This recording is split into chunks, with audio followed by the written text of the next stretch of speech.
Bismillahirrahmanirrahim. Yang kita hormati bersama Dr. Muhammad Nur Ihsan hafizahullah ta'ala, jazakumullah khair atas kehadiran dan sambutannya. Yang kita nanti bersama pemateri kita, tapi bukan Lailatul Qadar ya tadi ya, Alfi Syahr. Ahlan wa sahlan atas kedatangannya ke Jember ini. Ana rasa mereka nungguin antum bukan nungguin ana sebenarnya. Maka ana nggak akan lama-lama di sini membersamai. Karena wajahnya, ana lihat berapa persen yang bukan mahasiswa kita?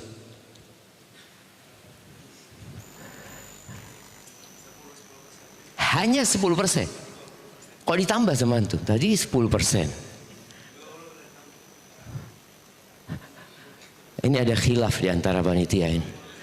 Hah? 19% mungkin. Iya 19% ya. Iya, saya ucapkan buat semuanya Assalamualaikum warahmatullahi wabarakatuh. Alhamdulillah alladzi bi ni'matihi tatimmu shalihat. Segala puji bagi Allah Jalla Jalaluh yang karena nikmatnya kebaikan menjadi sempurna. Kita bersyukur kepada Allah walaupun seminar ini tidak sesuai dengan ekspektasi rijal dakwah. Sahih? Coba kasihkan mic kepada panitia, mau tanya sama mereka.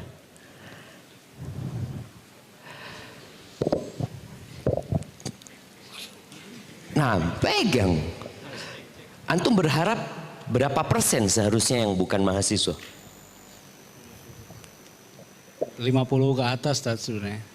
Keinginannya 50 ke atas. Keinginannya, cuman mungkin masih belum dapat pasarnya lah. Emangnya jualan itu? Enggak. Jadi tidak sesuai dengan harapan. Betul. Tapi apa yang antum rasakan? Bahagia. Walaupun tidak sesuai harapan tetap bahagia. Iya. Mau gimana lagi gitu? Mau gimana lagi? Ay, sahih, jazakallah khair. Ya, itulah jamaah, mau gimana lagi kita menghadapi hidup ini. Kita bersyukur kepada Allah atas nikmatnya. Wassalatu wassalamu ala khairil bariyah sayyidina wa maulana Muhammadin wa ala alihi wa ashabi ajma'in, amma ba'd. Muqaddimah singkat tadi dari Al-Ustaz Dr. Muhammad Nur Ihsan rasa cukup menjadi ya pembuka acara kita hari ini. Terus terang ana ini nggak tahu sama drama Korea. Kalau ditanya yang mana drama Korea, nggak tahu gitu loh. Tapi MC kayaknya tahu banget. Mana MC-nya tadi? Iya. Saya bisa jelaskan. Antum tahu dari mana gitu loh? Terkadang di TikTok itu suka banyak potongan-potongannya gitu. Jadi belajar riset dari situ aja. Guru antum TikTok jadi? Kayaknya perlu di SP1 ini mahasiswa. Waduh. Nah. Iya, jadi yang kita bicarakan bukan drama Korea. Karena terus terang kalau bicara drama Korea, ana nggak bisa ngomentari ya. Ana tanya sama putri ana, apa sih sebenarnya realita yang terjadi di Korea sana? Karena setiap negeri itu tatkala membuat industri entertainment tadi, sebenarnya tujuannya untuk menghibur rakyatnya yang hidup menderita. Tatkala Hollywood membuat video tentang Rambo, mungkin yang tahu ya Ustaz Muhammad kayaknya ini generasi masa lalu yang tahu tentang Rambo ya. Hah? Nggak tahu Rambo. Rambo itu jagoan Ustaz. Jagoan. Jagoan yang dibuat oleh Amerika dalam film untuk menghibur rakyatnya. Bahwa mereka punya seorang pahlawan yang namanya Rambo. Disebabkan kekalahan Amerika di Vietnam. Habis dibantai Amerika di sana. Maka mereka keluarkan film itu untuk menghibur rakyatnya. Karena banyak orang-orang yang pulang dari Vietnam itu stres beratnya. Bahkan tidak sedikit yang bunuh diri di antara mereka. Akhirnya dibuat film itu, rakyatnya berpikir, oh ternyata Amerika ini jagoan, bisa memenangkan peperangan. Enggak. Korea juga sama. Kalau kita lihat nih, kamera bisa memotong bagian yang menyakitkan, tapi hidup memaksa kita menjalaninya sampai akhir. Realita hidup tak mengenal kata cut, nggak ada. Selalu tadi yang dikatakan potongan-potongan video yang ada di TikTok, di Instagram, selalu yang indah. Padahal bikin filmnya itu berjam-jam mereka hanya untuk dapat angle yang bagus ya. Kadang-kala tadi disebutkan oleh Ustaz Muhammad Reza, namanya drama itu dihafalin tuh kata-katanya. Dihafalin. Dihafal, dicoba, mimik wajahnya harus sesuai dengan yang dikatakan. Sampai bagus baru diberikan kepada antum. Kayaknya Anda nggak mau cerita tentang Korea karena Anda nggak tahu tentang Korea. Tapi ternyata Anda minta tim untuk mencari tahu tentang Korea. Tingkat pernikahan di sana semakin menurun. Yang menikah pun nggak mau punya anak. Jadi boleh jadi ya 2075 nggak ada negara Korea jemaah. Tuh kalau dilihat ya. Tapi ditutup aja ini jemaah. Ana mau ngobrol sama anak-anak yang berharap hidupnya indah.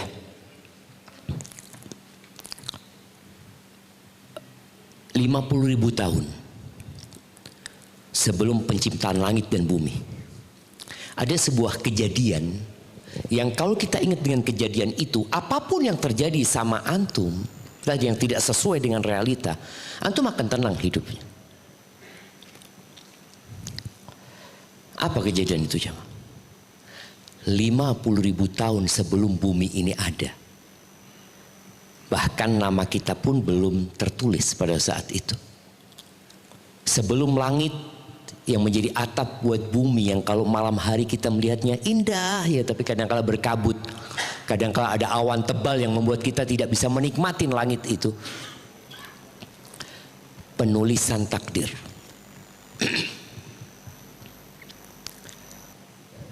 Takdir Ana udah ditulis. Hari ini Ana duduk di sini. Takdir Ana ditulis, Ana bertemu dengan Dr. Muhammad Nur Ihsan, dengan Alvin Syahrin. Yang mungkin Alvin ini gak pernah dalam mimpinya datang ke Jember. Dan tidak pula dia berharap mungkin untuk diundang oleh mahasiswa STDI. Tapi karena sudah ditulis, dia hadir. Dan dia duduk di depan Ana sini. Setelah acara ini, kira-kira apa yang akan terjadi sama kita? Kita nggak tahu, tapi kita punya rencana. Ana punya rencana, Ana nggak akan sampai akhir acara, Ana akan ke kampus, ada tamu yang harus ditemuin. Itu keinginan. Tapi boleh jadi takdir Ana duduk di sini sampai selesai. Maka buat teman-teman yang sudah belajar agama, Ana rasa itulah bekal hidup. Rukun iman itu ada 6. Antu'mina billahi wa malaikatihi wa kutubihi wa rusulihi wal yaumil akhir wa tu'mina bil qadari, ini khairihi wa syarrihi. Engkau beriman dengan takdir yang baik dan yang buruk gitu loh. Karena sebagian kita kalau mendapatkan takdir yang indah, dia berpikir, oh ini karena usahaku. Aku nggak salah pilih istri. Dia berkata seperti itu. Aku ini lewat HSI Sakinah. Jadi insya Allah nggak salah. Tahu-tahu 2 tahun cerai. Kenapa? Kayaknya HSI Sakinah kurang benar. Kok bisa HSI Sakinah kurang benar? Yang kemarin kau puji-puji, ternyata engkau harus bercerai dengan pasangan hidupmu.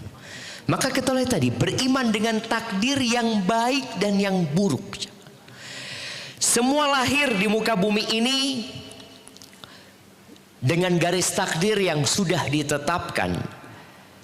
Orang tua berusaha untuk mengarahkan anaknya. Nak, kuliah di STDI ya.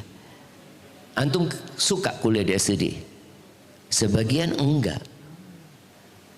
Hanya ngikutin keinginan orang tua. Sebagian mungkin ingin kuliahnya di Medina. Dan sejak dia daftar ini hanya batu loncatan. Dan rata-rata waktunya sisa berapa? Hah? 2 menit? Oh 20 menit. Masya Allah. Soalnya ngangkat itu nggak ada tulisan 20 menit itu.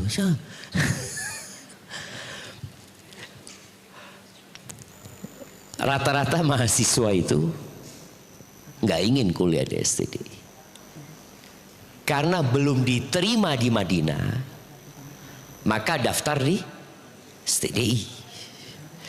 Kalau antum diterima di Madinah, selamat tinggal STDI. Walaupun semester 6. Apakah antum akan lanjutkan? Tidak. Saya akan selesaikan. Nggak ada, selamat tinggal. Nih, beberapa mahasiswa pengumuman diterimanya itu ya sebulan sebelum semester berakhir. Apakah dia akan ikut ujian? Nggak ada. Anda memang nggak ingin sama STDI gitu. Tapi antum nggak tahu apakah antum diterima di Madinah atau tidak. Makanya sebagian mahasiswa itu sampai lulus nggak keterima di Madinah. Apa yang antum lakukan? Nah, ya takdir sudah Ustaz. Itulah takdir jemaah. Dulu orang Arab mengatakan tajri riyah bima la tashtahi sufun. Angin itu kadang bertiup tidak sesuai dengan keinginan nelayan. Nahkoda tuh nggak sesuai dengan keinginan dia. Apakah kemudian dia tidak melaut? Dia berhenti untuk mencari ikan? Tidak. Dia akan mengikuti arah angin itu.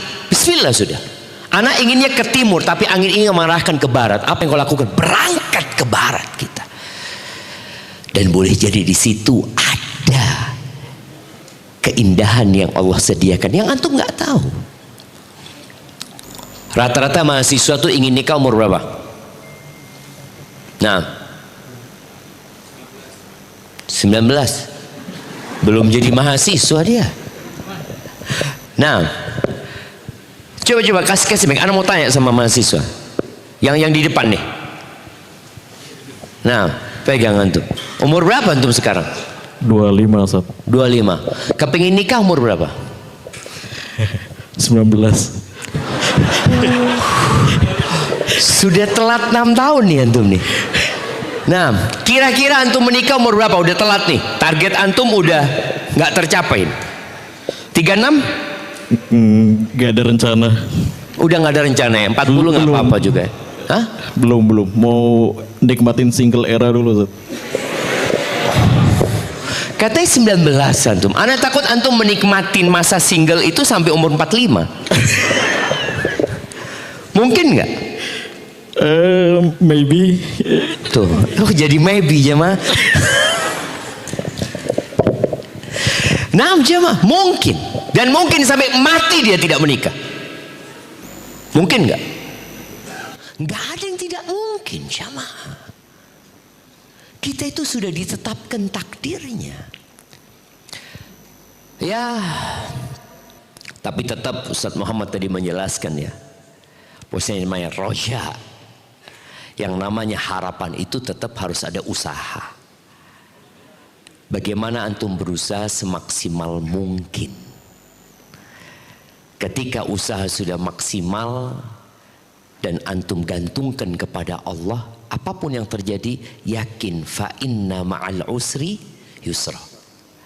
Ya kalau sekarang aku susah, sekarang aku sulit, seorang mukmin itu harus berharap kepada Tuhan yang mengatakan bentar lagi nanti kemudahan, bentar lagi. Dan itu harus ada di diri kita. Fa inna ma'al usri yusra. Inna ma'al usri yusra. Sayaj'alullahu ba'da usrin yusra. Allah akan jadikan. Hanya saja sebagian kita tatkala di masa sulit dia lupa sama Tuhannya. Dia putus asa. Dia berpandangan yang tidak-tidak. Padahal semua orang mengalami kehidupan yang sama. Maka tadi beriman dengan takdir menjadi modal utama. Yang kedua, jangan pernah membandingkan hidupmu dengan orang lain. Jangan. Jangan bandingkan rambutmu dengan rambut kawanmu. Kita kadang-kala melihat rambut kawan kita, ya Allah, indah banget rambut dia, rambutku enggak. Maka antum akan hidup menderita. Walaupun yang antum dapatkan, yang antum ingin sudah antum dapatkan. Karena antum punya prinsip, anak akan menjadi orang lain. Aku ingin menjadi seperti fulan, fulan, fulan. Makanya jangan tonton drama Korea. Jangan. Kalau lewat ketika engkau buka media sosial, jangan diberhentikan. Lewatin saja. Tapi kalau lewat kajian Ustadz Muhammad Nur Ihsan, berhenti. Kira-kira antum lakukan itu? Tidak. Kalau Ustadz Nur Ihsan lewat, malah antum skip. Udah sering ketemu sama beliau ini, berarti. Itu yang terjadi sama kita, jemaah. Maka subhanallah, Rasul sallallahu alaihi wasallam mengatakan, kalau engkau harus membandingkan hidupmu, dan manusia punya keinginan untuk membandingkan hidupnya. Kata Nabi SAW, unduru ila man huwa asfala minkum. Lihatlah kepada yang di bawahmu. Mesti ada orang yang lebih susah dari engkau. Wala tanduru ila man huwa fawqakum. Jangan pernah melihat kepada yang di atas. Kenapa? Fahuwa ajdaru an la tazdaru ni'matallah alaikum. Itu akan membuatmu tidak meremehkan nikmat yang Allah berikan kepadamu. Anak ingat, anak punya kakek ketika haji. Kakek anak tidak putih, tapi ketika haji dia kumpul sama orang-orang kulit hitam. Dia taruh tangannya, dia, ya Allah, putih ternyata aku, ya Allah, kata dia. Dia melihat kepada yang di bawahnya. Tapi yang terjadi sama kita tidak. Iklan-iklan di televisi, iklan-iklan apa buat harim-harim ini, skincare, selalu ditampakkan yang bening-bening dan dibandingkan di sana kulit sebelum pakai dan setelah pakai. Padahal itu hanya permainan. Ya tadi drama aja dia seperti itu. Dan boleh jadi yang sedang mengiklankan skincare itu nggak pernah pakai skincare itu. Banyak penipuan dalam kehidupan ini. Maka tadi kalau engkau harus membandingkan, bandingkan dengan yang di bawahmu dalam urusan dunia ini. Yang ketiga,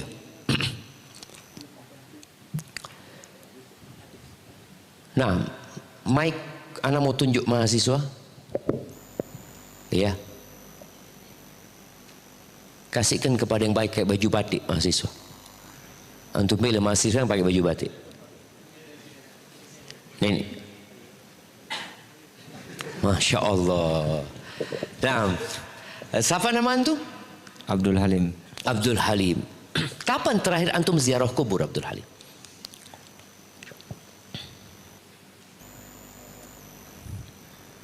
Setahun yang lalu. Subhanallah. Kenapa?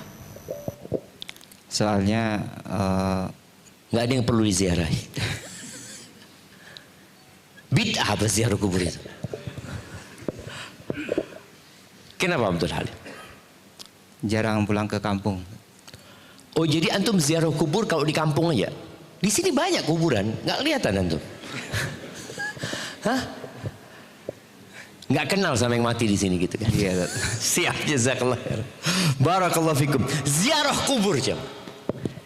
Nabi alaihi salatu wasallam mengatakan, kuntu nahaitukum an ziyaratil kubur ala fazuruha.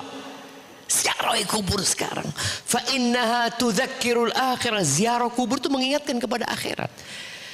Kehidupan sekarang membuat kuburan itu tidak terlihat. Manusia ketika berpikir dunia materialistis, dia akan jauhkan kuburan dari kota. Di Jember ini ada pasar-pasar yang dulunya kuburan. Anak ingat di Gebang situ itu ada kuburan setiap di perempatan jemaah, di depan terminal, di depan pasar. Setiap orang lewat sana melihat kuburan. Bisa dibayangkan ya, pasar, kuburan, terminal. Orang akan ingat dengan akhirat jemaah. Lihat, aku akan ke sana seperti itu. Kulitku yang indah ini akan dimakan oleh belatung. Bola mataku akan keluar nanti. Bibirku juga seperti itu. Orang-orang akan melupakan aku. Kenapa aku sibuk mencari pengakuan dari manusia? Orang-orang yang bikin konten, apa tujuannya? Karena kalian ingin menunjukkan eksistensi dia. Engkau akan dilupakan. Engkau akan hilang dari muka bumi ini. Maka kita diperintahkan ziarah kubur. Engkau akan tenang. Allah Azza wa Jalla mengatakan sebagai penutup ya. Inna ja'alna ma'alal ardi zinatan laha linabluwahum ayyuhum ahsanu amala. Kata Allah, kami menjadikan semua yang ada di muka bumi ini zinatan laha, perhiasan indah, enak dilihat. Apa tujuan semua itu?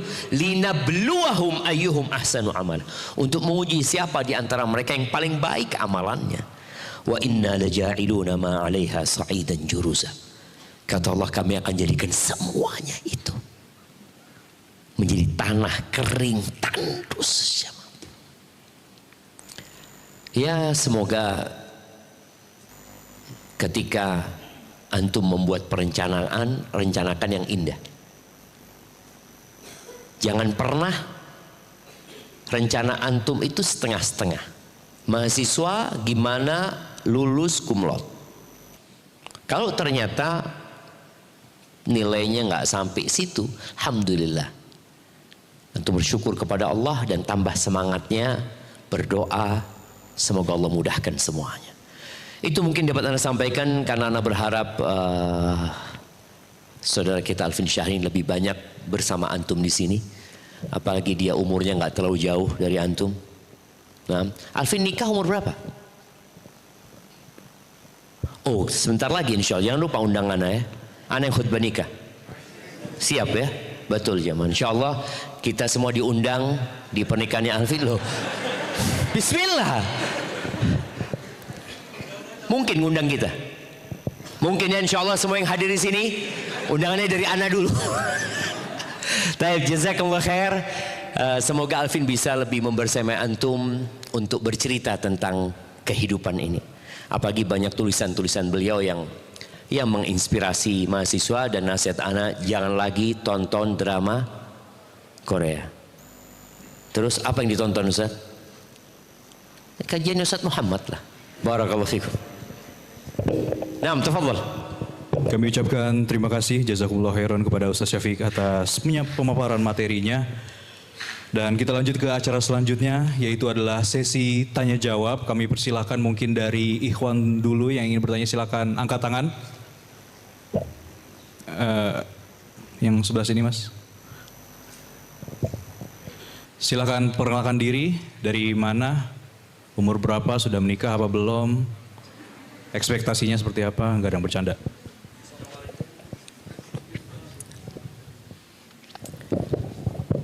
Assalamualaikum warahmatullahi wabarakatuh. Waalaikumsalam warahmatullahi wabarakatuh. Izin memperkenalkan diri, saya Kevin Zidane Nugroho, mahasiswa semester 6 Hukum Keluarga Islam.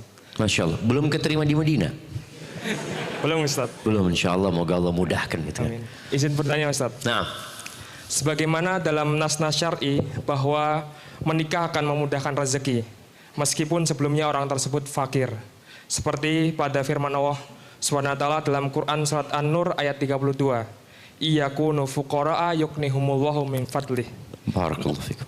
Namun menurut laporan statistik Indonesia yang saya lansir dari Databox, ada sebanyak 516.344 perceraian terjadi di Indonesia pada tahun 2022.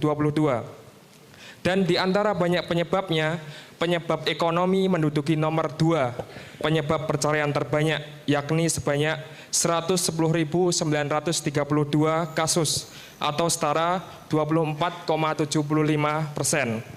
Lantas mengapa? Apabila menikah memudahkan rezeki, namun banyak perceraian yang disebabkan oleh ekonomi.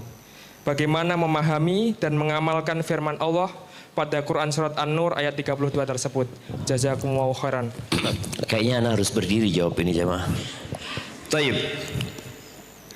Kalau bicara firman Allah, maka kita yakin kebenarannya. Jaminan dari Allah berkaitan dengan kemudahan rizki yang diberikan itu bersyarat. Kadangkala kita itu lupa dengan syarat dan ketentuan. Betapa sering orang mendapatkan bonus, dia datang tuh mengklaim saya dapat bonus, kata. Siap Bapak duduk, kata dia. Setelah dia duduk, Bapak dapat bonus insya Allah 20 juta. Iya. Syaratnya baca syaratnya Bapak. Iya. Belum menikah. Oh iya ya. Dia tidak membaca bahwasanya syaratnya belum menikah, tapi dia mengklaim aku berhak mendapatkan hal itu. Apabila benar orang itu ingin dicukupin sama Allah Azza wa Jalla, dia perlu niat. Kadangkala orang menikah, tadi yang disebutkan banyaknya perceraian, mereka menikah tanpa niat yang benar. Apa niat yang benar? Nabi SAW ketika menyebutkan ada tiga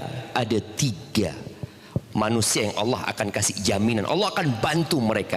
Salah satunya adalah an-nakih lil afaf, menikah untuk menjaga kehormatan dirinya. Jadi dia datang melamar. Banyak orang yang menikah setelah berzina, dia menikah. Setelah pacaran bertahun-tahun dia menikah.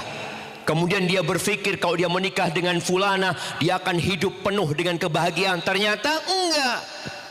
Suamiku penghasilannya sedikit, istriku juga tidak membantu, ribut bercerai.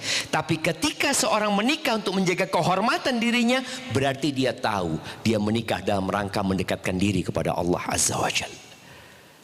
Jadi itu masalahnya. Kemudian kalau bicara masalah ekonomi, jamaah, seperti apa sih harapan orang-orang ketika menikah? Nah, coba kasihkan mic ke Kevin lagi. Balikin lagi ke dia tuh mic-nya.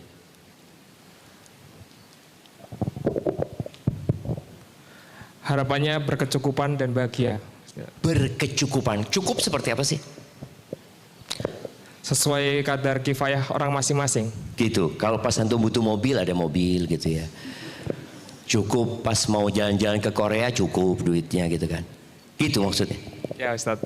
Gitu, Masya Allah. Pas antum mau beli pesawat, duitnya cukup gitu kan. Ahibati fillah. Ini masalah, kalau bicara masalahnya ekonomi, sebenarnya masalahnya bukan ekonomi. Yakin. Masalahnya itu iman.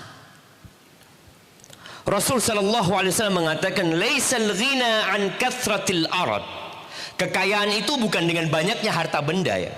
Walakinnal ghina ghinan nafs. Kekayaan yang sebenarnya kekayaan jiwa. Jadi ketika orang ini jiwanya kaya, dia menikah, dia tidak salah memilih pasangan. Dia memilih pasangan yang bisa membantunya dalam urusan akhir. Itu dari awal. Kemudian tatkala ekonomi sulit, istrinya akan mengatakan, "Bang, Allah itu maha kaya. Dan sebelum kita lahir rezeki kita sudah ditetapkan." Gitu. Nabi SAW, masalah ekonomi itu terjadi di rumah tangga Nabi SAW. Betapa sering beliau datang ke rumah istrinya mengatakan, "Ada yang bisa dimakan?" Kata istrinya, "Illal ma." Nggak ada. Cuma ada air. Apa kata Nabi SAW? "Idzan ana shaim. Kalau gitu hari ini aku puasa. Apakah istrinya menuntut? Enggak. Apakah Nabi menuntut juga istrinya untuk memberikan sarapan? Enggak. Itu ana shaim. Jadi sebenarnya kalau dikatakan masalah ekonomi, tidak. Tapi karena yang memang ditanyakan kepada orang itu ketika gugat cerai ini, masalahnya ya ini tidak mencukupi biaya hidupnya. Karena kalau masalahnya nggak ada qanaah di dalam dirinya. Nabi alaihissalatu wassalam mengatakan qad aflaha man aslama. Telah beruntung orang yang Islam. Wa ruziqa kafafan, dan dikasih kecukupan, rizkinya nggak lebih ya. Cukup rizkinya itu untuk hidup dia. Wa qanna'ahu Allah bima ata, dan Allah bikin dia qanaah dengan apa yang Allah berikan. Tapi kebanyakan kalau kita lihat ya, yang cerai-cerai ngelihat temennya sudah punya mobil, temennya udah punya rumah, ini suaminya tetap kayak gini, akhirnya mereka bercerai. Berapa banyak saudara-saudara kita yang kerja di Korea Selatan, kerja sebagai tenaga kerja asing yang ada di sana, yang mungkin kerjaannya sebenarnya tidak terlalu mengenakkan demi masalah ekonomi, demi penampilan kadangkala. Wallahu a'lam bishawab, kayaknya seperti itu. Nah, Baik, kami ucapkan jazakumullah khairan kepada Ustadz atas jawabannya. Semoga bisa menambah pemahaman baru bagi Mas Kevin atau para peserta yang lainnya. Baik, kita lanjut ke pertanyaan selanjutnya. Kita pindah ke Ahwat dulu, yang mungkin bagi Ahwat yang ingin bertanya silahkan angkat tangan, lalu nanti akan dipilih oleh panitia. Silakan yang ingin bertanya pada sesi pertama kita pada pagi hari ini bersama guru kita Al-Ustadz Dr. Syafiq Riza Hasan Basalamah hafizahullahu ta'ala.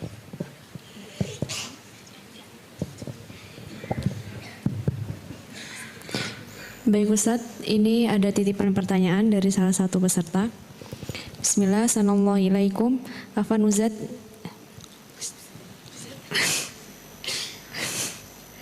Ustadz izin bertanya, bagaimana cara praktis untuk tetap sabar dan bersyukur ketika melihat orang lain sepertinya lebih sukses menurut standar dunia?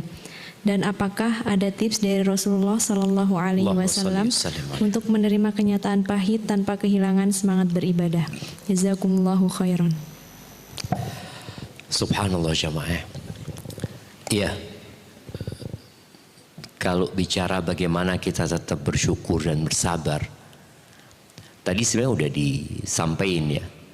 Di antaranya adalah beriman dengan takdir Allah Azza wa Jal. Yang kedua berkaitan dengan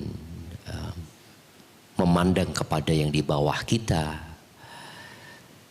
Lalu berziarah kubur, itu menjadi bahan bakar kuat agar kita bisa melanjutkan kehidupan ini dengan prinsip tadi, bersabar dan bersyukur.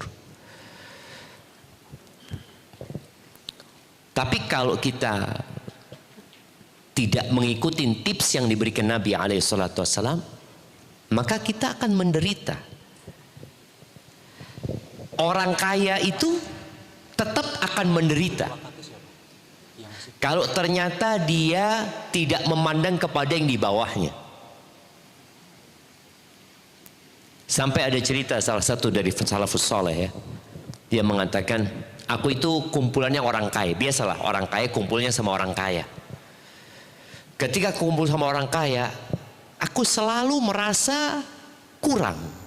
Temanku baru beli mobil, temanku baru beli ini, beli itu, macam-macam. Akhirnya dia diingat dengan wasiat Nabi SAW. Wasiat Nabi kepada Abu Dzar itu, awsani bihubbil masakin waddunu minhum. Aku dikasih wasiat agar aku cinta kepada orang-orang miskin dan duduk sama mereka, dekat sama mereka. Akhirnya kata orang ini, ketika aku duduk sama fakir miskin, wallah aku sangat bersyukur kepada Allah Azza wa Jalla. Maka rubah kumpulanmu. Ketika kumpulannya perempuan-perempuan yang hanya memamerkan kekayaan, yang ketika datang dia bawa tasnya, ketika tanya dia tunjukkan gelangnya. Kan ada orang yang bicara selalu yang dia lihat, oh baru beli ya. Berapa harganya? Maka hindarin itu. Engkau akan bersyukur. Kumpullah sama orang-orang miskin. Dan ana merasakan sendiri dalam rumah tangga ana. Dulu jemaah, ada satu mahasiswa. Ya banyak mahasiswa yang susah hidupnya. Ada satu mahasiswa. Ana pesen sama istri ana, tolong datang ke rumahnya. Dia datang ke rumah. Setelah datang dia laporan, bang. Subhanallah bang. Itu punya uang hanya sisa 2.000 rupiah. Dan gak tahu yang mau dimakan hari itu. Sudah berkeluarga mahasiswa. Kemudian di rumahnya bang, ya Allah kayak kandang ayam rumahnya bang. Ketika orang seperti ini, maksudnya dia datang ke tempat orang-orang susah, engkau akan bersyukur kepada Allah. Kemudian jangan masuk pasar kecuali ada perlunya. Pasar itu tempat yang paling dibenci sama Allah Azza wa Jalla. Ketika ada perlunya silahkan. Dulu generasi Ustadz Muhammad, ana ya, kita ke pasar, ada orang-orang ke pasar itu tujuannya bukan belanja.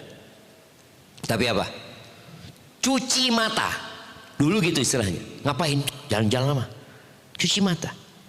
Mereka mungkin cuci mata ngelihat yang haram-haram atau ngelihat yang halal. Ngelihat barang-barang yang dijual ini dan itu.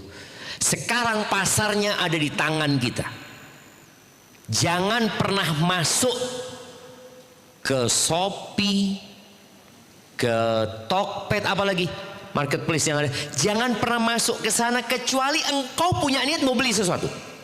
Aku mau beli sandal. Udah, tulis sandal. Benar cuma. Kalau enggak kita diteriak-teriakin video ini ada yang live ini kayaknya murah ini bagus kayaknya. Jangan. Insya Allah dengan cara seperti itu akan bersyukur. Anak punya anak karena dia suka ikan, kadang-kadang dia ngomong sama bapak, bah pinjem bah. Dia kelas 3 SD, mau ngapain? Mau lihat-lihat aja. Terus ya mungkin masukin keranjang nanti bah, kata dia. Awalnya mau lihat-lihat, dia suka ikan, akhirnya dia mau beli ikan. Enggak, jangan Yusuf. Yang ada ini dilihat. Ikan yang di akuarium itu, ini yang dilihat. Jadi subhanallah, ketika orang itu melihat kepada yang tidak dia miliki, maka dia akan kehilangan yang dia miliki. Ana ulangin. Ketika seorang melihat kepada sesuatu yang tidak dia miliki, maka dia akan kehilangan apa yang dia miliki. Dia sudah punya motor, tapi tatkala dia melihat kepada motor orang lain, hilang motor dia ini, nggak ada. Pakaian sama, handphone pun sama, hilang, nggak ada harganya handphone ini. Maka tolong yang ada jadikan sebagai bahan kebahagiaanmu, tanpa memandang kepada yang lainnya. Jadi seperti itu. Pertanyaan kedua apa?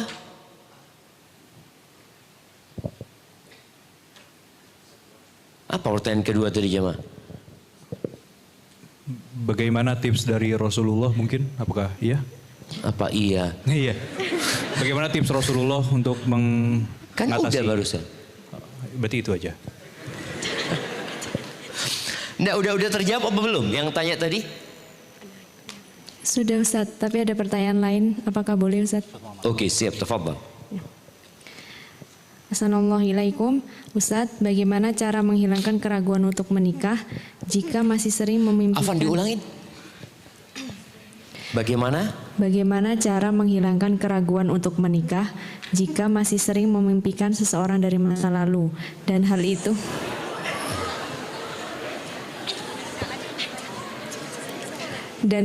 membuat saya takut untuk melangkah, dan bagaimana sebaiknya menyikapi hal seperti ini? Jadi dia punya kenangan indah, gitu, betul. Coba dia menyembunyikan, dia masih punya rasa sama. Mohon diulangin. Nah, tafadhali. Iya Ustaz. Apanya yang iya? Ya, dia ini ragu mau melangkah untuk menikah. Disebabkan Karena masih memikirkan orang lama. memikirkan orang lama. Ya, Udah nikah belum orang lamanya? Belum. belum sepertinya. Nah, ahibati fillah, kembali kepada yang kita bicarakan tadi, beriman dengan takdir Allah Azza wa Jalla. Ketika engkau memang masih ingin dengan laki-laki tersebut, boleh jadi perempuan ini pernah suka dengan seorang laki-laki. Makanya juga ini heran, terlalu dekat ini ikhwan sama akhwat ini. Sof yang paling dibenci sama Allah buat laki-laki yang mana? Yang paling akhir itu ada roja di situ. Raja-raja itu sof paling buruk di sana itu kan. Nah, sof yang paling buruk buat wanita yang paling depan ya. Jadi kalau bicara punya kenangan masa lalu, kalau dia memang masih belum menikah, ya udah kirim orang tuanya untuk menanyakan apakah dia mau menikah. Ana punya putri siap untuk dinikahi. Boleh seperti itu Syama. Menawarkan putrinya kepada orang soleh itu boleh dan bukan memalukan. Umar bin Khattab radhiyallahu taala anhu menawarkan putrinya kepada Abu Bakar, menawarkan putrinya kepada Utsman. Padahal Abu Bakar sudah punya istri, Utsman sudah punya istri, tapi ditawarin putrinya. Kalau sekarang apa kata orang? Kalau menawarkan putrinya kepada laki-laki yang sudah punya istri, ya ini anak bapak pelakor semua seperti itu. Mereka berpikir enggak jemaah. Maka tadi yang pertama, memang kata Nabi SAW, lam yura lil mutahabain mithla nikah. Belum pernah dilihat ya obat yang mujarab untuk orang yang saling mencinta itu yang lebih dari nikah. Jadi ketika seorang suka, ya udah nikah. Tapi jangan hanya dengan dasar cinta. Tetap syarat-syarat, bukan syarat-syarat, kriteria-kriteria yang disebut oleh Nabi SAW itu perlu menjadi patokan ketika memilih pasangan. Kalau engkau melihat memang laki-laki itu soleh, bismillah, minta orang tuamu untuk berangkat untuk menjumpai laki-laki tersebut. Boleh jadi dia mau menikah, boleh jadi dia menunggu memang. Kalau memang dia suka, atau boleh jadi enggak. Ya kalau sudah enggak, engkau putuskan tidak. Jangan hidup dalam hayalan. Jangan berharap sesuatu yang sudah jelas enggak mau. Maka perlu dipastikan. Pastikan, oh ternyata enggak, dia enggak mau. Sudah bismillah. Semoga Allah kasih ganti buat engkau yang lebih baik. Dan barang siapa yang meninggalkan sesuatu karena Allah, Allah akan kasih ganti yang lebih baik. Kemudian kita tahu dalam agama kita ada yang namanya istikharah. Musyawarah, istikharah. Dan kalau sudah istikharah, yakin pilihan Allah lebih baik daripada pilihan kita. Hadza wallahu a'lam bissawab. Nah. Klik tombol subscribe dan aktifkan loncengnya biar nggak ketinggalan video berikutnya.